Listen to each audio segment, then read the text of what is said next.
Bismillahirrahmanirrahim. Ya Ali Madad.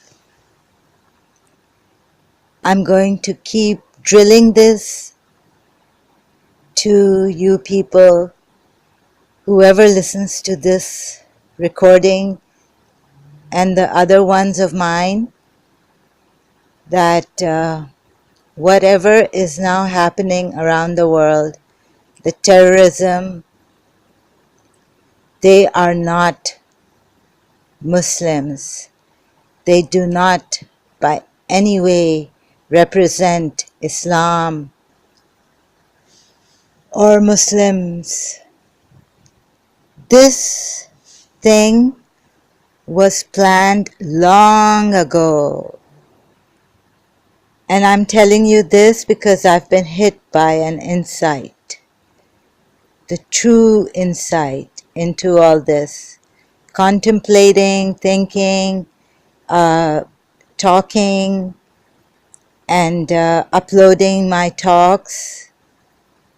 This was planned, this terrorism and breaking Islam and distorting Islam and dividing the Muslims by the enemies of Islam, by the enemies of humanity. I'm going to keep speaking about this, keep raising awareness in different ways, in different words I may put, maybe a word or two in a different way could get to your hearts and minds and souls. So this means that people like Marianne, Williamson, and Matthew, such Americans and Westerners, their forefathers have worked for this today, where the Muslims are lying in pools of blood, in Iraq, where our sacred places and pilgrimages are, in Syria, in Iran, in Yemen, in Afghanistan, in Pakistan. And like they tried to break me in Karachi American School and destroy my life in such a cunning way that I can't even, I wasn't able to express or explain. I was blaming Miss Disa and that thing, that hatred, and it was so painful for me since I've come to Dubai and someone's given me this insight, truth about Miss Disa and Marianne Williamson. At first it was extremely painful to face Miss Disa. I was like, no, no, no, no. I was denying. It was so painful. I had cut a part of me off, or I had made myself hate her and the memories. So it took some time for me first to come to terms with this pain again. Oh yes, and I was helped by a great personality. Again and again they would tell me, it's not Miss Desa's fault in the separation. The way the separation took place and she wasn't seeing you, it's not Miss Desa's fault. So to believe that, and it was extremely painful for me. I think, oh, what had they put? It was like poisoning me, what they had put. And it was such a big wall, thick wall to break and go through, pass through it. And today I've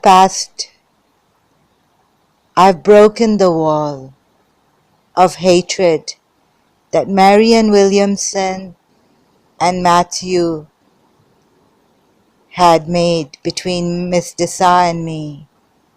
And I can now sympathetically and compassionately look at Miss Desa.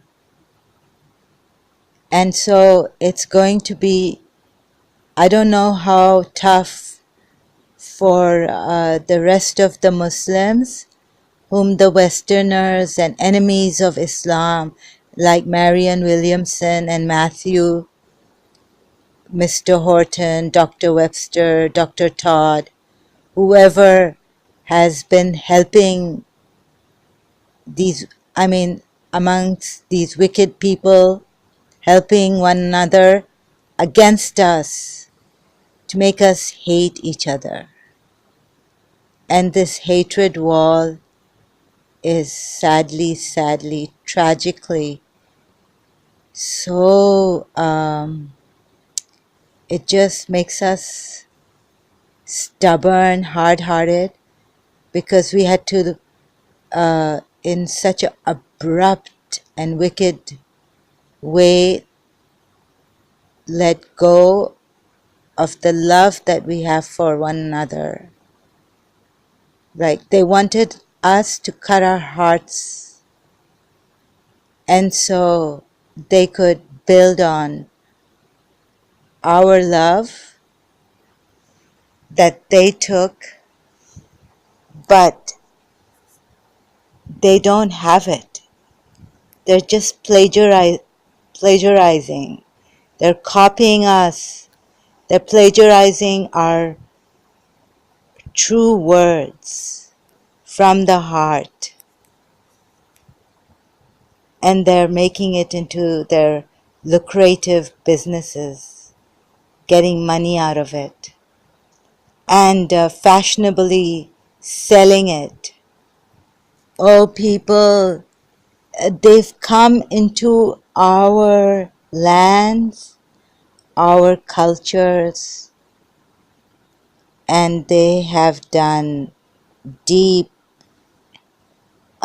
research on us, taking our good things and exploiting our weaknesses and showing their bad things as good, like freedom to seduce you, freedom to make you sell yourself short in lives. They've made evil look so attractive, and so you could go towards it like you're not going towards evil, but it's evil. And in their long-term planning against Muslims, against our good people, against our humanitarian people, against our true, genuine people, blessed people, the ones blessed with true knowledge. They've been killing, spilling their blood all over, and making us, like, what can we do now? How can we take it? Either we die with them or we go mad.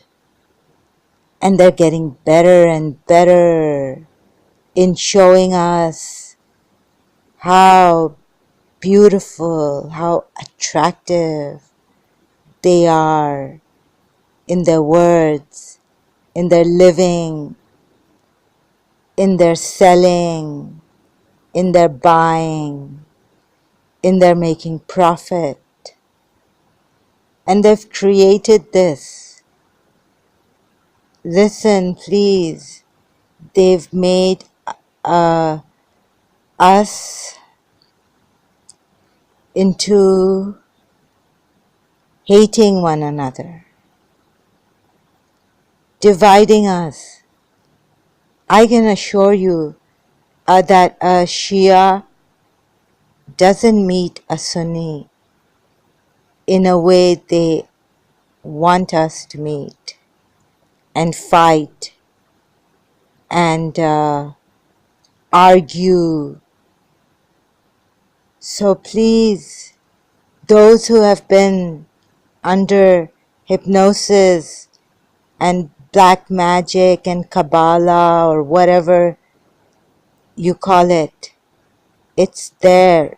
Please see it and stop it. First it was the Umayyads, enemies of Islam, and then the Westerners and these Americans now have worked on it, and they've researched and they know how to exploit us. They've taken the best of our things and used them, copying them for their own benefit and interest, and killing the best of our people. So even as I tell you, please, I beg you to love one another and wake up. May God wake us up, because some years ago I had become so terrible, aiming to be a good person. It's not at all in the spirit of Islam to harm someone's feelings, even in a mocking way, to tease someone. So I pray that we all come out of this anti-Islam, anti-Christ, Dajjal era, and overcome it through loving each other and rising above these enemies of Islam and their plans, which have been successful to such an extent as to destroy Iran, Iraq, Syria, Yemen, Bahrain, the uprising in Egypt. Our women, they want to be chaste, and they should. They have a right. They want to cover themselves. They have a right. We have our values. We have great values. Why not? Our values don't hurt anyone. They make a great society. They make a great, compassionate society. We should work on that, our greatness that God has given us and blessed us with. Let's not take from the people who have been cursing us and wanting us to curse one another and killing our children, raping our women in Iraq, in Syria, in God knows where. Islam is such a religion. It's been distorted, firstly, by the enemies when it began, and now by the Westerners and the enemies of Islam still working, as their forefathers have worked to destroy Islam and kill Muslims and put them in misery and make them go backward. I hope we all be guided by the true Islam, and I have faith still in this fabulous religion of Islam. So you see this capitalist system I'm touching on? If we had adhered to true Islam, then the fruits and the trees would be near at hand. we would have so much sustenance from God, reachable. But these greedy people who are telling us there's abundance in the world and all this, yet they are not true. Like Marianne Williamson, we have abundance. We are told in the Quran, God gives us without measure. Sometimes He keeps us away. He tests us. We must pass in the test. And we do, because we are Muslims. We are connected to that God, that one God, above everything and beyond everything and everyone. So these enemies of Islam, they're propagating against Islam, and they have really worked at it, invested in this for many years now. Our lands were supposed to be blessed, so blessed that anyone who stepped into it was protected and felt secure and prosperous. There would have been no orphans, no widows. We would have had a husband, a man stand up and say, I would marry her and keep her in the best way, happy and well provided, and treat her like a flower, taking care of her day and night. And a mother would get up and say, this is my son.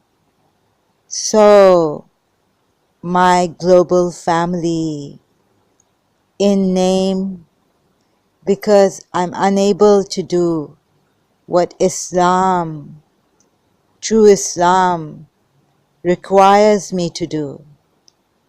And so I can never understand, because Islam, in its true essence and self, isn't what the Westerners have made it and worked hard to make it, in a way that Syria is childless, orphaned, motherless, daughterless, fatherless, while these Americans like Marianne Williamson and Matthew are entertaining themselves fashionably and profitfully. And in Pakistan, they've made a criminal out of our children. These Matthews, dirty criminals, egoistic Matthews, have grown up fiercely, unjustly defending the whores, their pleasures, their lusts, the women who didn't want a husband, who wanted just lust, fully a man, and then accidentally being impregnated like Marianne Williamson was. Or maybe she sold herself because she needed money, and she impregnated herself to torture the man, to punish the man who would be her child's father. So who knows what this whore of Babylon's intentions were, whose forefathers have worked on making America the whore of Babylon, and the bloodline of this whore of Babylon runs in the veins of Marianne Williamson and her helpers and her supporters. And the God of Moses in Moses' time brought some people to one side of the mountain to curse Marianne Williamson and her type of people, supporters and helpers, and bless my type, Miss Desa type, and my mother's type, my family type people. So we bless, and we are blessed by the God of Moses. Here it's essential that I say the blessings on Prophet Muhammad, his family members. Allahumma salli ala Muhammadin wa ali Muhammad.